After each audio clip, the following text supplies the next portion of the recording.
Okay, hi everyone from the School of 5D Collective. This is my first attempt at a video presentation. It's not really going to be a learning session like the other things I put up. It's actually going to be a bedtime story because it's very late. And, I think sometimes we need to read things. My Tibetan Buddhist name is Karma Chudzin, and that means holder of the Dharma. Usually I do have a lot of Dharma books in the form of books. Dharma means wisdom of anything. It could be the wisdom of a tree or the wisdom of anything. And in my most recent bout of homelessness, I was feeling quite a bit of despair and staying with a very good old friend, and everyone around me was trying to get me to engage 3D in order to get out of the spot I was in, and I really didn't want to. So I politely excused myself and I went for a little walk. And in Vancouver, we have these very cute little free library boxes on some of the street corners. And I was almost about to cry, really, and I opened that door, and this book was in there. Okay? And so I'm going to read you a little bedtime story.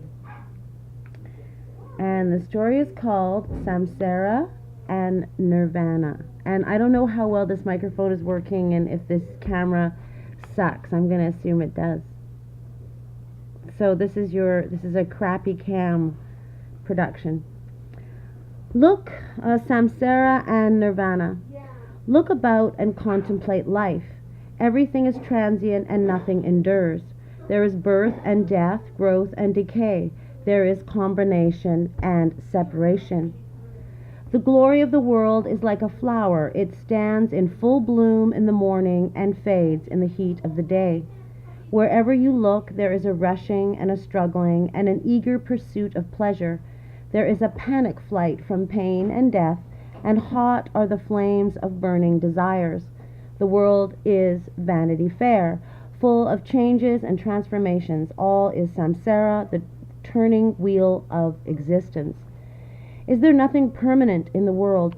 Is there in the universal turmoil no resting place where our troubled heart can find peace? Is there nothing everlasting? Oh, that we could have a cessation of anxiety, that our burning desires would be extinguished. When shall the mind become tranquil and composed? The Buddha was grieved at the ills of life. He saw the vanity of worldly happiness and sought salvation in the one thing that will not fade or perish, but will abide forever and ever. You who long for life, learn that immortality is hidden in transiency. You who wish for happiness without the sting of regret, lead a life of righteousness. You who yearn for riches, receive treasures that are eternal. Truth is wealth, and a life of truth is happiness.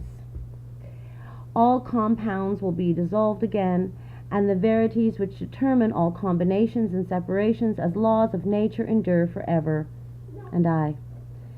Bodies fall to dust, but the truths of the mind will not be destroyed. Truth knows neither birth nor death. It has no beginning and no end. Welcome the truth. The truth is the immortal part of mind. Establish the truth in your mind, for the truth is the image of the eternal. It portrays the immutable. It reveals the everlasting. The truth gives unto mortals the boon of immortality. All right, so this is the little video test. That was your little bedtime story. You guys just fall off to sleep now. I doubt it, right? There's too much going on in the world. So if this looks good and works out, then I will be giving you another learning session in this format tomorrow. All right, thank you very much. Namaste. Namago.